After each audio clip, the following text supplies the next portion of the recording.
Bonjour, Monsieur Ali Khlifaoui, bonjour. Bonjour, Sohila, bonjour, amis auditeurs. Alors, la gestion et la réalisation des autoroutes, une question que nous abordons ensemble durant cette émission. L'autoroute Est-Ouest dans son tronçon Est et Extrême Est, At-Tarf et Constantine, plus exactement au niveau de Constantine à Djebel el-Ouache, toujours en souffrance. Il y a eu près de 2 semaines, vous avez lancé l'autoroute des hauts plateaux sur la section Betna-Khanchla. Au vu de ce que nous avons vécu par le passé, avons-nous tiré des enseignements pour le respect des délais de réalisation et assurer à la fois une qualité de réalisation? Monsieur Khlifaoui. Merci, Sohila. Ce que je peux dire, en premier lieu, il y a lieu donc les enseignements que nous pouvons tirer, c'est l'effort qui a été consenti en matière de désengorger les axes principaux, à savoir, comme vous le savez, la RN4 et la RN5. Actuellement, donc l'usager se dirige vers l'est et l'ouest dans des conditions, on peut dire, acceptables. La problématique donc de certaines contraintes techniques que nous avons rencontrées sur certaines sections spécifiques, si on fait allusion donc à la section est, donc nous avons engagé donc les moyens d'expertise assez performantes et qui nous permettent donc d'évaluer d'une manière exhaustive donc la démarche à suivre dans les détails sont en notre possession. Mais dans les faits, est-ce qu'on en a tiré des enseignements par rapport au projet de l'autoroute Est-Ouest, puisque nous lançons aujourd'hui l'autoroute des hauts plateaux? Ça est une évidence dans la mesure où avant déjà pour l'autoroute des hauts plateaux, qu'on vous axe structurant aussi important que l'autoroute Est-Ouest. C'est le deuxième axe qui nous permettra donc un redéploiement vers donc les hauts plateaux et ça nous permettra au pouvoir public d'asseoir une vraie politique d'aménagement du territoire, une occupation spatiale rationnelle du pays. Pour cela, nous sommes donc dotés. La première section a été confiée donc à un groupement d'entreprises algériennes, à leur tête une entreprise publique assez performante, et nous l'avons accompagné avec des bureaux d'études donc de compétences internationales associés avec des outils nationaux qui permettent donc un transfert de technologie. Justement, par rapport à ce que vous abordez, l'autoroute des hauts plateaux confiée à 100% aux entreprises algériennes? Oui, la première section, Betna Khanchla, qui fait 102 km, donc a été confiée, je le confirme, aujourd'hui donc à des entreprises algériennes à 100%. Mais justement par rapport à cette question de l'outil de production nationale, le ministre a déclaré que les entreprises nationales ont leur place pour la réalisation des routes et autoroutes au niveau national. Mais est-ce qu'on a acquis un savoir-faire, puisque vous considérez qu'au niveau des hauts plateaux, il n'y a pas les mêmes contraintes que celles qui existent sur l'autoroute Est-Ouest? Les contraintes techniques. Donc en termes, vous savez que justement donc l'autoroute Est-Ouest qui traverse relativement un terrain qu'on peut dire et les géologues et les géotechniciens sont là pour me le confirmer, un terrain relativement, ce que nous pouvons dire, un qualificatif facile.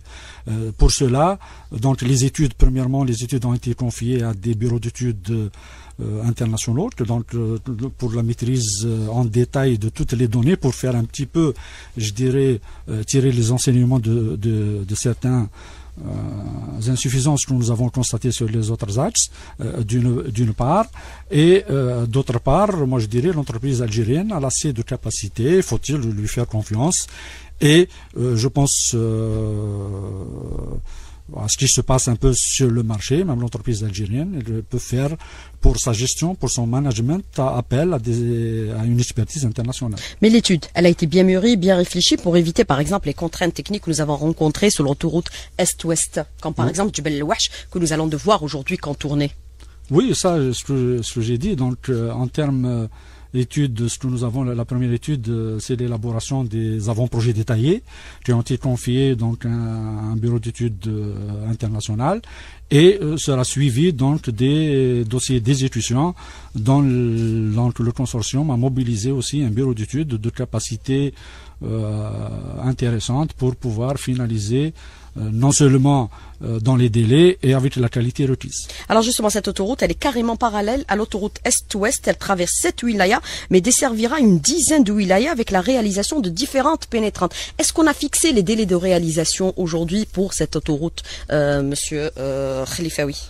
Donc comme vous savez, donc la première section qui a été lancée Batna Khanchla sur 102 km, le délai a été fixé à 18 mois et nous travaillons d'arrache-pied pour essayer donc de mobiliser les autres sections qui seront lancées donc au titre de ce dernier trimestre 2014 et le premier trimestre 2015. J'ai voulu uniquement revenir un peu sur les moyens de réalisation algériens.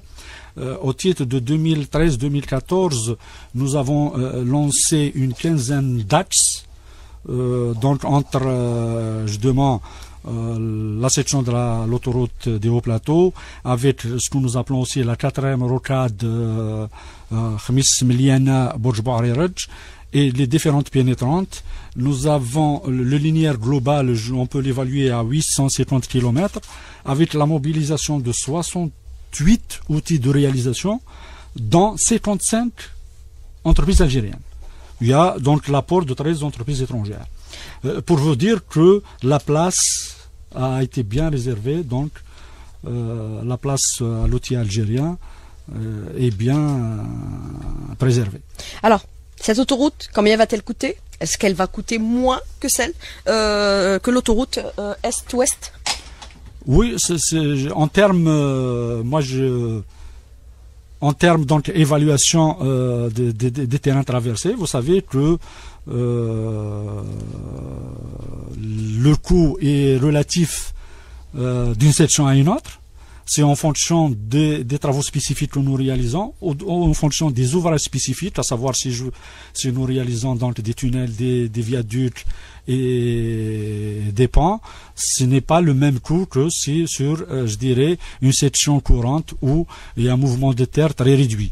Je peux vous dire que au stade actuel des choses, l'évaluation elle est beaucoup moins par rapport à ce que nous avons rencontré sur l'autoroute Est-Ouest. À peu près combien, Monsieur Khalifaoui? Je vous donnerai un ratio. Oui. Donc, nous tournons autour de 0,55 milliards de dinars le kilomètre. Et je vous laisse le soin de faire la multiplication. Eh ben, c'est difficile. Alors, pour l'autoroute Est-Ouest, le tronçon Constantine Tarf, retiré au consortium japonais, Kojal, mais qui va reprendre ce projet aujourd'hui, qui est toujours en souffrance, puisqu'il a été décidé pour Djbel Louache de contourner ce tronçon. Vous savez, donc, au lancement de l'autoroute Est-Ouest, c'est essentiellement pour la partie Est, les pouvoirs publics. Donc, nous avons pensé que nous avons retenu un outil performant, du moins l'analyse sur la base des dossiers qui nous ont été présentés. Malheureusement, la réalité nous a démontré le contraire, où les défaillances ont été constatées. Donc, le travail qui se fait actuellement, comme je l'ai dit en introduction, donc nous avons engagé les expertises détaillées section par section, et en particulier donc la problématique du tunnel, et nous pour pallier à cette défaillance et pour permettre de ne pas pénaliser l'usager, nous avons engagé donc avec un consortium d'entreprises algériennes pour donc contourner la zone en question, à savoir la section du tunnel sur 13 km. Dont les travaux, j'espère, Inch'Allah, les travaux ont été engagés et nous pouvons mettre donc à disposition de l'usager d'ici donc l'été prochain. Pour le Djbel Louache. Pour la section de Djbel Louache. Contourner, ouais. Pas le tunnel. Pas le tunnel, comme je l'ai dit, nous travaillons, donc il y a une expertise détaillée qui a été élaborée, nous sommes en train de la peaufiner pour trouver, donc comme j'ai dit, l'action pour cette section avec le consortium qui a à charge, donc il y a une évaluation. Premièrement, il y a le travail technique que nous sommes en train de finaliser, et en parallèle, donc tout ce qui est attrait aux conditions contractuelles, et le manque à gagner, il doit être évalué, et il faut que celui qui a la responsabilité de ça, il doit en payer les conséquences. Mais je veux une réponse claire, Monsieur Khalifaoui. Est-ce que vous avez lancé des appels d'offres pour la réalisation de ce tronçon en souffrance, ou pas encore, tant que vous n'avez pas encore assigné la situation avec le consortium japonais? Pour le moment, nous avons pris donc les dispositions d'urgence, à savoir contourner la section de Jebel Wahj. Donc il y a des entreprises qui réalisent. Des entreprises algériennes qui sont à pied d'œuvre. Oui. Monsieur Ali Khalifaoui, merci de répondre à nos questions. Restez avec nous, on revient dans 2 petites minutes. À tout de suite. Allez, la deuxième partie de l'invité de la rédaction à 8h36 avec Ali Khalifaoui. Il est directeur général de l'Agence nationale des autoroutes et de l'Algérienne de gestion des autoroutes avec Souhila Lachmi. Alors, monsieur Ali Khalifaoui, beaucoup de questions pour cette deuxième partie. On va aborder la question des équipements des autoroutes, les aménagements nécessaires. Est-ce qu'on va éviter également les erreurs qu'on a commises avec l'autoroute Est-Ouest, à savoir équiper les autoroutes des aménagements nécessaires pendant la réalisation, pas après la réalisation, comme les aires de stationnement? Merci. Donc, comme vous savez, je pilote l'Algérienne de gestion des autoroutes qui a à charge donc la mission d'exploiter et d'entretenir l'autoroute.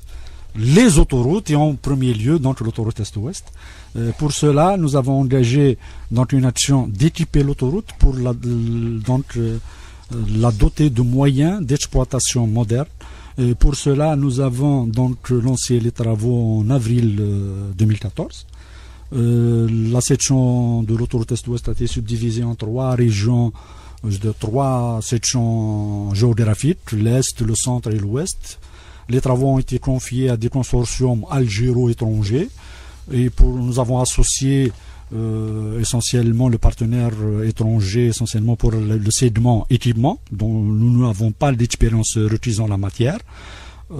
Et bien entendu, à cela, l'Algérienne de gestion des autoroutes s'est fait accompagner par donc une AMO, une assistance à maître d'ouvrage, par un bureau d'études international, qui est en même temps un exploitant qui exploite des autoroutes donc à travers le monde. Oui, mais quand vous parlez d'aménagement nécessaire, vous parlez d'entretien. C'est les aires de stationnement, c'est l'éclairage ou l'entretien de la route. Parce que ce qui s'est avéré aujourd'hui, c'est que au bout des 10 ans, on nous dise que l'autoroute est vétuste. Et il y a par moment et par tranchant des défauts de réalisation qui sont visibles à l'œil nu, notamment du côté de l'Khdaria. Si vous me permettez, Souhila, vous me donnez l'occasion de parler pour la section de l'Khdaria. Moi, j'utiliserai vos ondes pour rendre un grand hommage aux entreprises, aux Algériens et aux Algériennes qui ont réalisé cette section. Et c'était essentiellement des entreprises algériennes pendant la période la plus difficile et où il y a le problème d'accessibilité. Et vous connaissez ça. Et je profite de cette opportunité donc pour leur rendre un grand hommage. Maintenant, cette section a été mise en exploitation il y a plus d'une dizaine d'années. Bien entendu, comme vous savez un peu les techniques routières, nous notons que la durée de vie d'une couche de roulement tourne autour de 7 à 10 ans.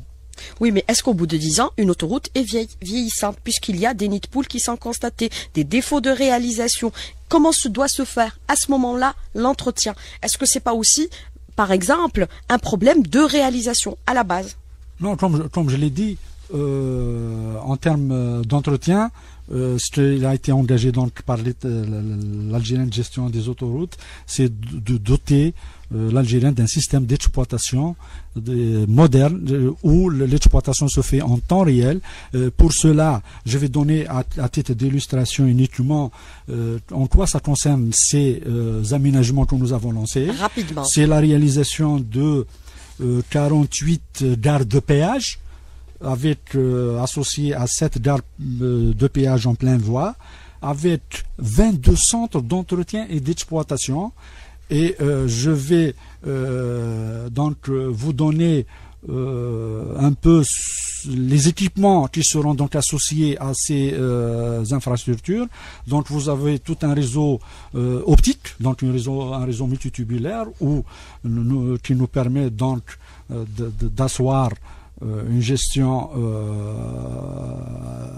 je dirais, moderne, un réseau d'appel d'urgence où vous trouvez donc des bornes le long de l'autoroute, des bornes d'appel d'urgence qui permettent à l'usager, en cas de nécessité, appeler l'exploitant, un réseau de téléphonie d'exploitation, un réseau de vidéosurveillance avec des caméras de détection automatique d'incidents, avec une radio sur toute l'autoroute Est-Ouest. Sur toute l'autoroute, avec une radio FM dédiée à l'exploitation de l'autoroute, des stations météo, des stations de pesage, des panneaux à messages variables qui permettent d'informer l'usager quand il parcourt sur la section, qu'il soit informé en temps réel. C'est ambitieux, mais c'est pour quand, monsieur Ça, comme je l'ai dit, donc, oui, parce que là, pour le moment, on ne voit pas tout ça.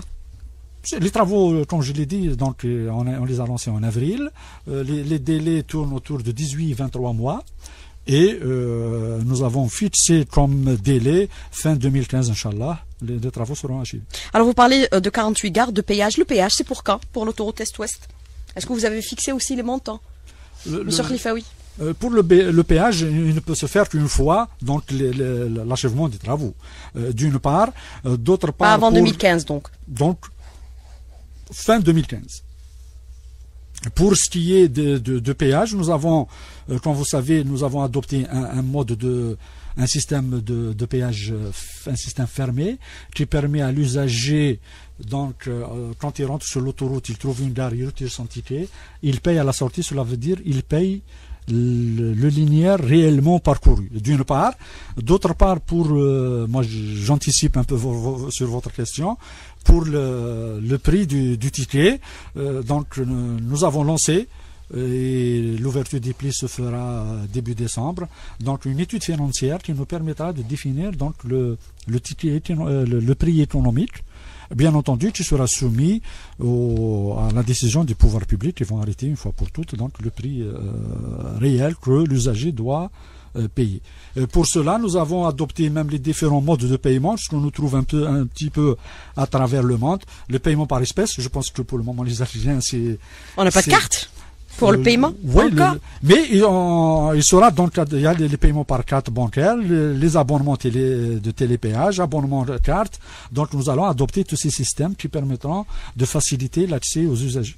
Alors, c'est le même principe que vous allez appliquer pour l'autoroute des hauts plateaux, à savoir tous les aménagements seront réalisés en même temps que l'autoroute, pas après la réalisation de l'autoroute pour ne pas perdre trop de temps? Non, vous savez rapidement, monsieur Khalifa. Vous savez nous avons plus beaucoup de temps. Ce décalage de l'autoroute Est-Ouest, moi je dis, les pouvoirs publics ont répondu à une question de priorité.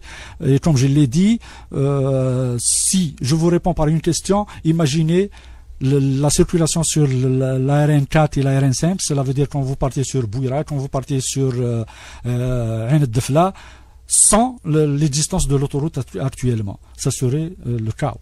Alors, autre question que je voudrais vous aborder avec vous, c'est une question pratiquement d'auditeur.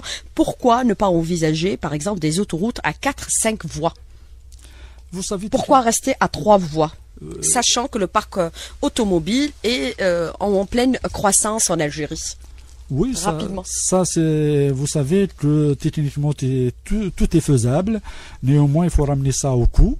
Et au niveau de cette problématique peut être étudiée au niveau des grands centres urbains, comme je dirais au niveau de Grand Alger, au niveau de Constantine, au niveau d'Oran. Et je vous informe uniquement que la décision qui a été prise par les pouvoirs publics, tout ce que nous projetons maintenant, il est au minimum en 2 fois 3 voies.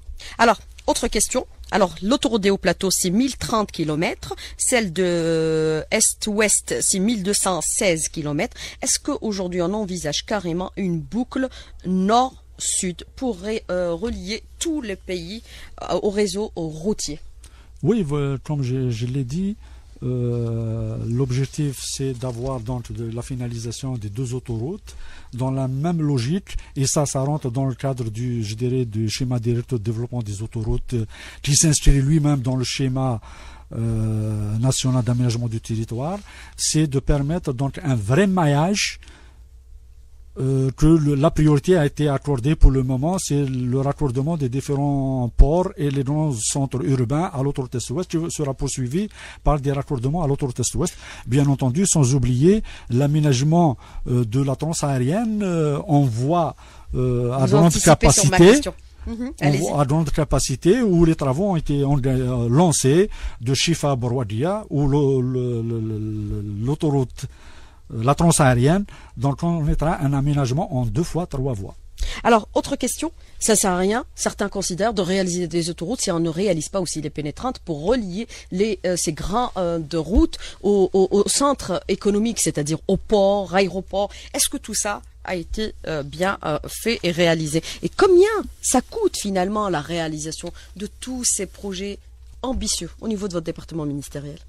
Comme vous savez, j'ai dit déjà ce qui est projeté au titre du quinquennal et du prochain. Nous avons presque plus de 25 pénétrants qui sont réalisés. Les montants, l'argent, vous en disposez? L'objectif qui est assigné, c'est de permettre donc de relier tous les centres urbains et les ports, donc c'est les ports économiques, à ce réseau structurant.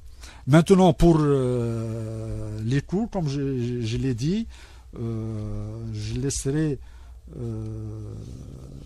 comme je dirais la tutelle de cerner cette... Mais le portefeuille dont vous disposez pour l'entretien et la réalisation des routes et autoroutes, parce que vous avez quand même une grosse part dans la réalisation, Monsieur Khalifaoui. Vous allez nous donner quelques indicateurs chiffrés, puisque maintenant ils sont connus. Oui, comme j'ai dit, comme l'autoroute Est-Ouest, elle a coûté donc... et vous avez, je pense, l'information, 13 milliards de dollars, qui ramène ça à 975 milliards de dinars si je prends le taux, 1 dollar égale 75 dinars. Pour ce qui est de l'entretien, c'est l'action que nous avons entrepris d'équiper l'autoroute Est-Ouest pour donc sa mise à péage. Le péage n'est pas une finalité en soi, néanmoins c'est se doter d'un outil, je dirais moderne, d'exploitation et d'entretien, et permettra à l'établissement AGA, qui est à charge donc l'entretien, d'avoir des ressources pérennes, bien entendu, qui seront générées par le péage et l'exploitation des air annexes, entre autres. Tout à l'heure, dans mon intervention, j'ai omis de parler des aires de service qui ont été engagées par notre partenaire Naftan. Oui, mais moi je veux une réponse claire, Monsieur Khalifaoui. Combien ça a coûté l'entretien? Rapidement sur cette question, très rapidement même. L'entretien annuellement tourne, c'est des dotations annuelles autour de 2 milliards à 3 milliards de dinars. Monsieur Ali Khalifaoui, merci d'avoir répondu à nos questions et d'avoir été en direct avec nous ce matin dans le studio. Merci beaucoup, bonne journée. Merci, je vous remercie.